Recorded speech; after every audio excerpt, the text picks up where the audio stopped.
저 그리스 철학자 디오게네스는 어느 날 자신의 집 앞에서 정신이 나간 사람처럼 웃고 있었습니다. 그때 지나가던 사람이 물었습니다. 디오게네스, 무엇 때문에 그렇게 웃고 계십니까? 무엇을 보고 그렇게 웃고 계십니까? 정신이 나간 사람처럼 그래 물어봤습니다. 그때 디오게네스는 이렇게 답했습니다. 저기 길 가운데 돌이 보이지 않습니까? 내가 오늘 아침부터 지금까지 여기 앉아 있는데 지나가는 사람들이 저 돌에 걸려 무려 10명이나 넘어졌습니다. 그런데요, 사람들이 저 돌은 치우지 않고 오히려 재수 없는 돌이라고 욕만 하고 그냥 지나갑니다. 그러니 내가 한심해서 웃지 않을 수가 없습니다. 그랬습니다. 그리스 시대 사람들이나 오늘 현대인들은 작은 것에 관심을 가지지 않는 것은 시대의 트렌드 같습니다. 저는 운전을 하면서 앞차나 옆차에서 담배꽁초를 도로 위에 던지는 장면을 정말 자주 보게 됩니다. 정말 사람들이 왜 저럴까? 자기 차에 버리면 안 되나? 왜 남에게 피해를 주면서 담배를 피워야 해? 라고 생각을 합니다. 어떨 때는 입에서 육두문자가 나오려고 합니다. 하지만 참습니다. 결론은 그것입니다. 그래, 아직까지 대한민국은 선진국이 될 수가 없다. 그것입니다. 아직까지 대한민국은 선진국의 대열에 낄 수가 없다. 저거 봤어는. 잘 산다고 선진국이 아닙니다. 작은 것을 실천하는 나라가 선진국이 되는 것입니다.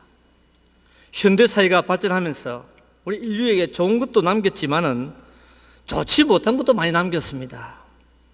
소위 대형화가 되면서 사람들은 작은 것들을 무시하고 큰 것에 마음을 뺏기고 있습니다. 돌 하나 치우는 것이 그렇게 어려운 일입니까? 담배꽁초 재떨이에 버리는 것이 그렇게 어려운 일입니까?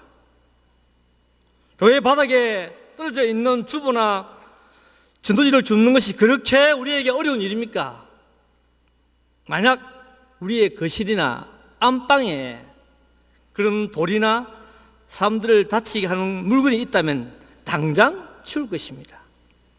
오늘 본문에 우리 예수님의 관심은 큰 것이 아닌 작은 것이었습니다. 예수님은 하나님의 나라가 눈으로 보기도 힘든 아주 작은 씨앗에서 시작된다고 말씀하고 있습니다. 오늘 읽은 마가복음 4장에는 씨에 대한 비유가 3번 나옵니다. 먼저 2절 20절의 내용은 2절부터 20절의 내용은 씨앗을 받아들이는 사람들의 4가지 마음의 상태를 설명하고 있죠. 두 번째 26절 29절의 내용은 씨앗이 우리 속에서 자라나는 과정을 설명하고 있습니다. 세 번째, 오늘 겨자씨 비유는 두 번째 26절 29절의 내용과 비슷하지만은 조금 다른 면이 있습니다. 바로 뭡니까? 하나님 나라의 비약적인 성장을 우리에게 말하고 있습니다. 비약적인 성장. 26절 29절에도 분명히 씨가 성장한다고 말하고 있습니다. 보니까요, 밤낮으로 자란다.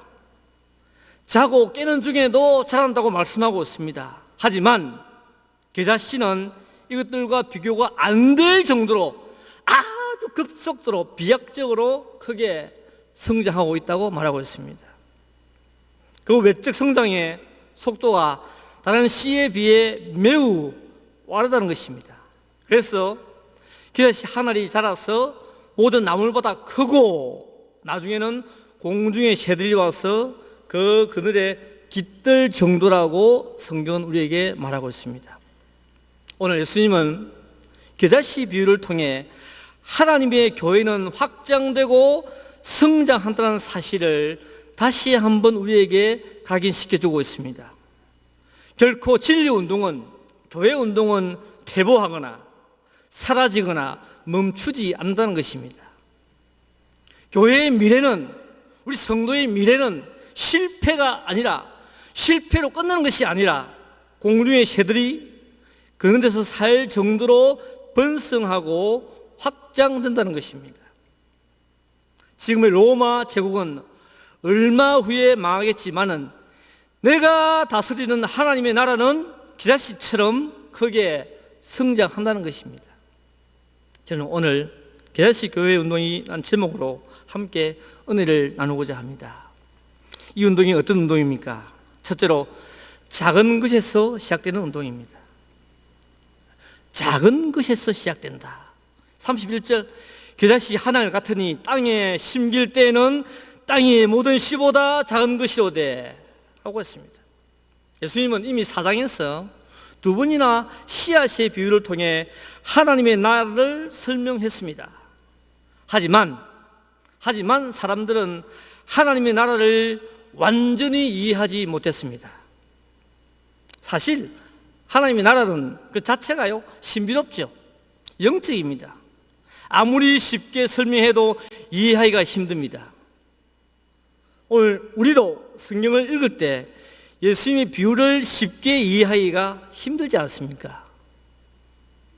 그런데 배우지 못한 사람들이 대다수였던 예수님 당시의 시대는 어떠했겠습니까?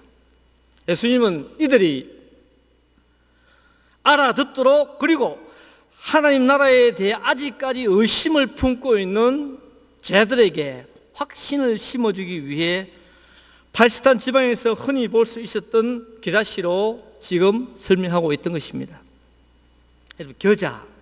겨자는 팔스타인 지방에서 연노랑색의 꽃을 가지고 있는 식물입니다. 유채꽃 아십니까? 유채꽃과 비슷하다고 합니다. 이 겨자는 이스라엘 전역에서 잘 자라지만은 특히 갈릴리 지방에서 더 잘 번성한다고 합니다. 오늘 본문과 마태복음 13장에 보니까 이 겨자가 나무로 설명되고 있지만 사실은 나무가 아니라 1년생 잡초입니다. 이런 이유로 본문에서도 묘목이 아닌 씨앗으로 기록하고 있습니다. 보통 겨자씨는 흰 겨자씨와 검은 겨자씨가 있는데 오늘 성경에 기록된 겨자씨는 검은 색깔의 겨자씨입니다. 흰 겨자 씨앗의 크기는요 2mm 정도이고요, 검은 겨자 씨앗의 크기는 1mm 정도라고 합니다. 1mm, 굉장히 작죠. 성경은 이 검은 겨자 씨앗이 땅 위의 모든 씨앗보다 작다라고 표현하고 있습니다. 시력이 약한 사람은 눈에 볼 수 없는 아주 작은 씨앗입니다. 아니, 쉽게 바람에 날려 보관하기도 힘든 씨앗이 이 겨자 씨앗이라고 합니다. 하지만 이 작은 씨앗이 땅에 심겨진 이후에는 급속하게 자라 큰 나무가 되고 공중의 새가 깃든다고 우리에게 말하고 있습니다. 너무 믿기 어려운 말이 아닙니까? 어떻게 여러분 잡초 씨앗을 심었는데 나무처럼 그 모양이 바뀔 수가 있습니까? 가장 작은 것을 심었는데 가장 큰 것이 되어 나왔습니다. 시작은 아무것도 아니었는데 결과는 대박입니다. 기대하지 않았는데 기대 이상입니다. 이것은 보편적인 경제 원리에도 맞지 않는 일입니다. 일반적인 자연의 법칙에도 설명이 안 되는 그런 일입니다. 여러분, 이것이 무엇입니까? 이것이 기독교의 신비가 아니겠습니까? 이것이 하나님이 하시는 교회 운동의 비밀입니다. 여러분, 이 겨자씨 비유에서 가장 중요한 요점이 무엇입니까? 하나님의 나라는 내가 이해하기 힘들고 중요하게 여기지 않는 아주 작은 것에서 시작된다는 것입니다. 우리들은, 저와 여러분, 그것이 작고 눈에 띄지 않기 때문에 쉽게 무시해버립니다. 그렇습니다. 우리 가운데 작은 것들을 소중히 여기는 사람들이 얼마나 있을까요? 하지만 예수님은 작은 것이었어, 하찮은 것이었어, 대수롭지 않는 것에서 교회 운동이 시작된다고 우리에게 말씀하고 있습니다. 이번에 저희 학생들이 종교개혁 지역을 돌아보고 왔습니다. 여러분 알다시피 유럽은 공짜가 없습니다.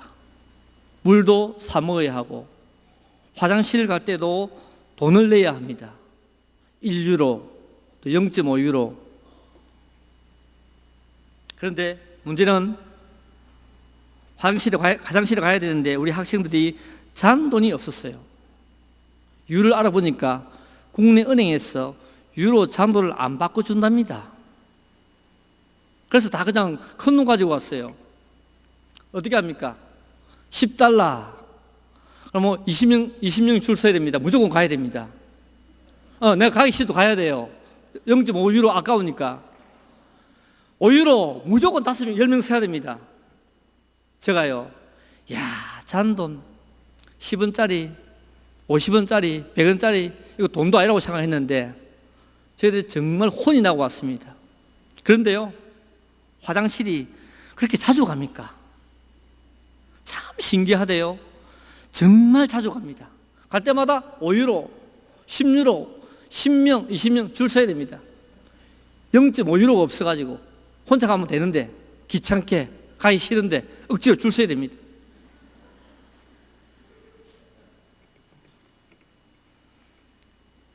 문제는 오늘 많은 사람들이 그렇습니다. 작은 것을 외면하고 작은 것을 무시하고 관심을 두지 않고 있습니다. 큰 것, 한탕주의, 빅사이즈를 추구하고 있습니다. 저는 가끔 주일 저녁 예배 때 성도님들이 돼지 저금 통장으로 헌금하는 모습에 은혜를 받습니다. 지난주에는 목사님께서 돼지가 무거워서 들지 못하는 일이 발생되지 않았습니까? 교회 역사상 아마 처음으로 돼지를 들지 못하는 일이 발생된 것 같습니다. 저는 목사님께서 설마 점통을 들지 못할 것이라고는 상상도 못했습니다. 그런데 들지 못하더라고요. 여러분, 작은 것도 모이면 들지 못합니다. 작은 것의 파워, 작은 것이 모이면 들지를 못합니다. 우리는 무시하죠. 저는 우리나라 사람들이 헛세가 많다는 것을 참 자주 느낍니다. 오늘도 차 타고 오면서 역시 우리 집 사람하고 옆에 앉아가지고 여보, 대한민국 사람은 우리나 저 사람이나 다 헛세가 많지, 그런 말을 하고 왔습니다. 유럽 사람들은요, 우리보다 체격이 큽니다. 손도 크고요, 발도 크고요, 다 커요. 그럼에도 불구하고 화장실, 엘리베이터, 자동차 모두 작아요. 정말 작습니다. 어떻게 이곳에서 일을 볼까 할 정도입니다. 어떻게 엘리베이터 들어가지, 저 큰 사람이? 근데 들어가요. 그래서요, 그뿐입니까? 벤츠나 BMW 같은 차를 안 탑니다. 잘 안 탑니다. 기어 있죠, 기어. 모두 수동식입니다. 수동입니다, 수동. 제가 놀랐습니다. 우리는 다 자동이죠, 오토죠. 왜 작은 것들을 추구하는지 모르겠지만은 제가 느끼는 것은 검소함이었습니다. 참 검소하다. 그렇다고 작은 것들을 선호하는 저들 유럽 사람들이 우리보다 못 삽니까? 수준이 낮습니까? 절대 그렇지 않습니다. 한국 사람들이 헛세가 많습니다. 월세 살아도 벤츠 타야 되고, 월세 살아도 BMW 타야 되고, 월세 살아도 좋은 집에 살아야 되고, 좋은 차 타야 되고, 큰 거 선호하고, 정말로 헛세가 많습니다. 여러분, 저와 여러분이 어떻게 교회를 섬겨야 합니까? 아니, 내 인생을, 우리 인생을 어떻게 인생답게 살아야 되겠습니까? 제가 여러분에게 제안하고 싶은 말은 작은 것에서부터 다시 시작하는 것입니다. 작은 것부터 다시 하자. 대한민국에 거품 얼마나 많습니까? 얼마나 많습니까, 거품이? 그것이 주님이 우리에게 요구하시는 삶의 지혜입니다. 저는 작은 일을 잘하는 사람이 성공할 확률이 제일 높다고 생각합니다. 예수님도 작은 일을 잘 해내는 사람을 칭찬하지 아니했습니까? 마태복음 25장 23절에 착하고 충성된 종아, 내가 작은 일에 충성하였으며 내가 많은 것으로 너에게 맡기리니 내 주인의 즐거움에 참여할지어다. 착하고 충성된 종이라고 했습니다. 많은 것을 맡기겠다고 했습니다. 작은 것을 했는데 결과는 엄청납니다. 이런 말씀에 입각하여 이제부터라도 내 주변의 작은 것으로 하나님을 기쁘시게 하고 하나님의 은혜를 체험하는 여러분이 되시기를 소망합니다. 두 번째, 겨자씨 교회 운동은 자신의 존재를 드러내지 않는 운동입니다. 본문 31절에 땅에 심길 때에는 라고 했습니다. 아주 작은 씨앗인 겨자씨가 땅 속에 묻혔다고 했습니다. 원래 씨앗은 땅 속에 묻혀야 하는 존재입니다. 여러분 우스갯소리로요, 씨앗이 하늘에 있다, 좀 이상하지 않습니까? 씨앗이 포켓몬 고처럼 여기저기 막 돌아다닌다. 포켓몬 고, 그 뭔지 몰라요. 아무튼 막 돌아다닙니다. 씨앗이 좀 우습지 않습니까? 씨앗이 저 리오 올림픽 펜싱 경기장, 에페 경기장, 박상영 거기 나타났다. 그 말이 됩니까? 박상영 이게 말이 됩니까? 뭐, 이야, 그 해설가 참 대단하대요. 아무튼 이게 말이 됩니까? 뭐 아무튼 그 화제가 좀, 그 말이 좀 인기랍니다. 유튜브에. 여러분, 씨앗이 리우 올림픽이 왜 나타납니까? 씨앗은 반드시 땅을 상대로 하는 물질입니다. 땅 속에 심겨져야 하는 존재입니다. 그것이 살길입니다. 씨앗이 날씨가 덥다고 땅 속에 들어가지 않으면 어떻게 될까요? 더워도 추워도 반드시 땅 속에 심겨져야 합니다. 땅 속에 심겨져야 열매를 맺을 수가 있습니다. 만약 씨앗이 땅에 그대로 있으면 햇빛에 타서 죽을 수 있고, 차가 와서 받을 수 있고, 새들이 와서 먹어볼 수 있습니다. 그래서 씨앗이 가야 할 곳은 땅 속입니다. 여기 씨앗이 땅에 심이 있다는 말은 씨앗의 존재감, 씨앗의 정체성이 땅 속으로 묻히는 것을 말합니다. 보이는 존재에서 보이지 않는 존재가 되는 것입니다. 땅 위에서 땅 속으로 들어갔으니 씨앗의 존재를 볼 수가 없는 것입니다. 그렇다면 겨자씨가 죽어서 소멸했습니까? 아니죠. 비록 자신의 형체는 땅 속에 파묻혀 보이지 않지만 여전히 살아 존재하고 있습니다. 더 많은 수분과 영양분을 공급하면서 말입니다. 위험 요소가 많은 땅 위와는 전혀 다른 환경에서 살고 있습니다. 그야말로 씨앗으로서의 기능을 발휘할 수 있는 환경이 만들어진 것입니다. 이런 차원에서 씨앗은 땅 위에서 땅 속으로 위치 이동을 해야만 합니다. 여러분, 오늘 겨자씨 한 알이 땅 속에 묻혀 자신의 존재를 드러내지 않듯이 참된 신자는 교회에서 절대 자신의 존재를 부각시키지 않습니다. 자신의 업적도 드러내지 않습니다. 존재감 없이 묵묵히 교회를 섬깁니다. 그럼에도 하나님께서 잊지 않고, 그 행위를 잊지 않고 생명책에 기록하고 계십니다. 예수님께서 겨자씨 비유를 통해 하고 싶은 말이 이것입니다. 씨가 땅속에 묻혀버리듯이 성도들도 그런 모습으로 교회를 섬겨라 하는 것입니다. 오늘 우리 중에 자신의 존재감을 교회 가운데 나타내려고 하는 성도가 있습니까? 그렇다면 아직까지 땅 위에 있는 성도입니다. 육신 가운데 사는 성도입니다. 발만 교회에 걸쳐 있는 성도입니다. 자아가 살아있는 교인입니다.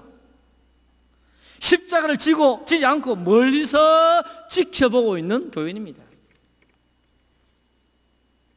군림하는 교인, 자신의 업적을 자랑하는 교인, 험담을 좋아하는 교인, 떠벌리기를 좋아하는 교인, 나서기를 좋아하는 교인 등등은 아직까지 땅 속에 묻히지 않는 교인이라고 생각됩니다.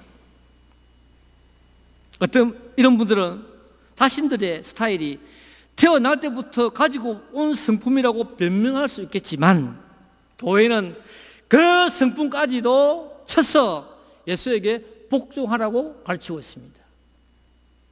여러분, 오늘 게다 씨앗이 결과적으로 잘 자란 것을 보면 이 씨앗이 뿌려진 땅은 어떤 곳입니까? 어떤 땅입니까? 씨 뿌리는 비유로 예를 든다면 좋은 땅입니다. 길가가 아닙니다. 돌밭이 아닙니다. 가시떨기 위가 아니었습니다. 30배, 60배, 100배의 결실을 맺는 좋은 땅이었습니다. 이를 두고 마태복음 13장 31절에는 자기 땅이라고 했습니다. 자기 땅. 네? 자기 땅. 자기 밭. 자기 땅. 좋은 땅은 30배, 60배, 100배의 결실을 생산해내는 땅입니다. 씨앗이 자라 열매를 맺기 위해서는 반드시 좋은 땅, 자기 땅이 필요합니다. 분명한 것은 좋은 땅, 자기 땅에 있지 아니하면 좋은 것을 우리는 기대할 수가 없습니다. 우리 신앙생활도 마찬가지 아니겠습니까? 정말 신앙생활이야말로 좋은 교회, 좋은 목사님 밑에서 해야 합니다. 신학과 신앙이 분명한 교회에서 훌륭한 성도, 훌륭한 인물들이 나오지 않겠습니까? 여러분, 하나님 우리에게 좋은 교회, 훌륭한 목사님을 보내주셨습니다. 그러기에 우리는 축복의 존재들입니다. 믿습니까? 피름코 우리는 잘되고 많은 존재입니다. 믿습니까? 비록 교회를 섬김에 낙심이 되거나 어려운 일이 있다 하더라도 믿음으로 인내하시길 바랍니다. 그 어떤 경우에도 자신의 존재를 땅 속에 묻고 주님께 의지하는 성도님들 되시기를 소망합니다. 세 번째, 어떤 운동입니까? 다 같이 따라합시다. 시작은 미미하나 끝이 장대한 운동입니다. 31절 보니까요, 심긴 후에는 자라서 모든 나물보다 커지며 큰 가지를 내니 공중의 새들이 그늘에 깃들 만큼 되느니라 했습니다. 기다씨는 땅에 있을 때와 땅 속에 심었을 때 상태가 전혀 다릅니다. 기다씨는 땅에 심기운 이후부터 자신의 생명력, 자신의 존재감을 유감없이 발휘하고 있습니다. 먼저 보십시오. 그 키가 모든 나물보다 크다고 했습니다. 키가 모든 나물보다 크다. 그자의 키는 몇 주 만에 3m, 5m씩 큰다고 합니다. 이것은 하나님 나라의 비약적인 성장, 하나님 나라의 비약적인 번창을 우리에게 의미하고 있습니다. 시작은 씨앗이었는데 결과는 나무처럼 보입니다. 땅 위에 있는 모든 씨앗보다 작았는데 자라서는 모든 나물보다 컸다고 했습니다. 너무 작아 사람의 눈에 볼 수도 없었는데 이제는 모든 사람이 볼 만큼 컸다고 했습니다.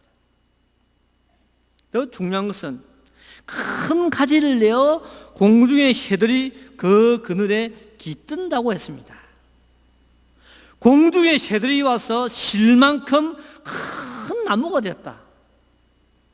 설명이 안 됩니다. 어느 누가 겨자나무에서 그늘이 만들어진다는 것을 생각했겠습니까? 설마 그늘이 나오겠나? 더군다나 공중의 새들이 와서 그 그늘에 날아올 줄 누가 생각이나 했겠습니까? 여러분, 이 비유의 강조점은 어디에 있습니까? 그늘입니다. 그늘. 새들이 살 수 있을 그늘이 생겼다는 것입니다. 키가 크면 뭐합니까? 에어컨 있으면 뭐합니까? 못 켜는데 무슨 누진세 이상한 말 해가지고 정말 최악의 여름을 통과하고 있습니다. 우리가 지금 에어컨 있으면 뭐합니까? 키가 크면 뭐합니까? 예? 큰 가지가 있으면 뭐합니까? 살 수 없는데요. 새들이 살 수 있는 조건이 되어야 되지 않겠습니까? 뭐예요? 그늘입니다. 그늘. 본문에 공중의 새들이 그늘에 깃든다는 말은 이것은 차후에 이방인들이 구원을 얻는 그런 뜻입니다. 이 공중의 새가 누구입니까? 이방인들을 말합니다. 그늘에 깃들다고 하는 말은 이방인들이 구원을 얻는다는 뜻입니다. 예수 한 분으로 시작된 하나님의 나라는 유대인뿐만 아니라 이방인, 헬라인까지 확장되는 초우주적인 나라가 된다는 뜻이겠죠. 다시 말하면 하나님 나라의 무한한 잠재력과 창대함을 우리에게 보여주고 있습니다. 무한한 잠재력, 무한한 번창력, 무한한 창대함을 우리에게 보여주고 있습니다. 알다시피 예수님의 메시지가 당시에 얼마나 하찮아 보였습니까? 당시 종교인들이 예수님을 얼마나 얕잡아 보았습니까? 가난한 목수의 아들이었고 공부도 하지 않았고 배경도 없었습니다. 그런 가난한 목수의 아들이 자신들의 탄탄한 조직과 기반을 무너뜨리고 세계를 정복하리라고는 꿈에도 생각하지 못했습니다. 하지만 하나님의 나라, 교회는 오순절 성령 강림을 기점으로 유대, 사마리아 땅끝 그리고 로마 제국 전역으로 퍼지면서 수많은 사람들이 예수의 제자가 되고 말았습니다. 그리고 이 복음의 힘은 지금도 오늘도 여기에서 또 계속되고 있습니다. 그 어떤 사람도 그 어떤 권력자도 이 복음을 막을 수가 없습니다. 바로 겨자씨의 비유의 초점이 이것이 아닙니까? 씨가 자라서 모든 나물보다 커진다는 것입니다. 큰 가지를 내어 공중의 새들이 와서 그 그늘에 깃든다는 것입니다. 복음이 가지고 있는, 교회가 가지고 있는 무한한 잠재력과 창대함입니다. 여러분, 교회가 안 된다, 개척교회는 더 안 된다, 지하교회는 아예 안 된다 라는 말은 정말 잘못된 말이 아닙니까? 안 되는 교회는 안 되는 조건을 가지고 있기 때문입니다. 부흥이 안 되는 것은 우리의 책임이죠. 왜 하나님께 책임을 돌립니까? 우리 전도가 부족하거나 우리 열정이 식었기 때문에 안 되는 거죠. 안타깝게도 오늘날 많은 사람들이 부정적인 사고로 세상을 바라봅니다. 심지어 부정적인 크리스찬도 있습니다. 하지만 성경은 오늘도 긍정적인 해답을 제시하고 있지 않습니까? 씨가 작지만은 소멸되지 않고 자란다. 씨가 작지만은 소멸되지 않고 산다. 모든 나물보다 크다. 큰 가지를 내어 공중의 새가 그 그늘에 깃든다. 아주 적극적입니다. 긍정적입니다. 결국 우리는 예수로 인해 축복받을 존재라는 것입니다. 여러분, 비록 지금의 현실이 힘들고 어렵지만은 우리의 끝이 창대함을 믿고 끝까지 인내하시는 여러분이 되시기를 바랍니다. 성도 여러분, 오늘 겨자씨 비유가 비단 우리 교회에만 적용이 되겠습니까? 돌이켜보면 저와 여러분의 삶에도 적용되는 교훈입니다. 정말 저와 여러분은 보잘것없는 기라시 한 알이었습니다. 그런데 하나님의 은혜로 교회에 심기워져 축복을 받고 있습니다. 이제는 겨자 씨앗이 아니라 겨자 나무로 성장하고 있습니다. 나에게 없던 큰 가지가 생겨나고 있습니다. 나에게 없던 그늘이 준비되고 있습니다. 먼 것처럼 보였던 축복의 새들이 나라들 채비를 하고 있습니다. 우리에게, 우리 교회에게. 이런 축복을 바로 경양 신인에 체험했으면 정말 좋겠습니다. 기자가 나무가 되고 우리에게 없는 큰 가지가 생기고 우리에게 없는 그늘이 생기고 우리에게 멀었던 축복이 날아오고, 이것이 교회 운동입니다. 이것이 우리 크리스찬의 마지막입니다. 없던 것이 생겨납니다. 믿습니까? 오늘 헌신 예배를 드리는 벨들의 학교는 지금 저희 신학교에 많은 도움을 주고 있습니다. 신학교 어려울 때 하나님께서 이 벨들의 학교를 사용하고 계십니다. 대한민국 어느 교회에도 교회 자체에서 예비 신학생을 양성하는 교회는 없습니다. 여러분, 우리 교회 대단한 교회입니다. 여러분, 대단하지 않습니까? 역사를 알면 대단합니다. 없습니다. 한국교회 130년 역사 가운데 없습니다. 지금도 없습니다. 어떤 교회가 한국교회의 미래를 생각하고 이런 투자를 합니까? 모두 다 자기 살려고 자기 교회만 배쳐오는 이 시대에 우리는 한국교회와 세계의 미래를 생각하고 투자를 하고 있습니다. 영적 투자를 하고 있습니다. 그런 차원에서 별들의 학교는 우리 교회가 받은 특별한 복입니다. 한국 교회사에 기록될 만한 역사적인 사건의 일입니다. 이 별들의 학교야말로 지금 우리 교회 안에서 펼치는 작은 기라시 운동이 아니겠습니까? 이 운동에 동참하고 계신 모든 성도님의 가정에 축복의 새들이 날아드는 놀라운 은혜가 있기를 주의 이름으로 축원합니다.